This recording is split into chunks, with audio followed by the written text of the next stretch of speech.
নমস্কার, শুভ দুপুর বন্ধুরা। আজ রবিবারের একটা স্পেশাল মেনু নিয়ে হাজির হলাম। প্রথমে কিছু শসা ও কচ্চা লঙ্কা আগে থেকে আমি দিয়ে রেখেছি।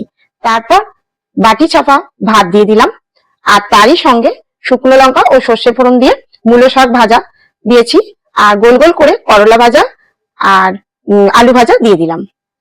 তাতে কুমড়ো ভাজা আর গোল গোল করে বেগুন ভাজাও দিয়ে দিলাম। এরই সঙ্গে দিয়ে দিলাম মচমচে করে ভাজা তোপসে ফ্রাই। এরপর বাঙালির সব থেকে প্রিয় খাসির মাংসের লাল লাল পাতলা ঝোল। কত সুন্দর দেখুন কালারটা হয়েছে, দেখলেই লোভনীয় লাগছে।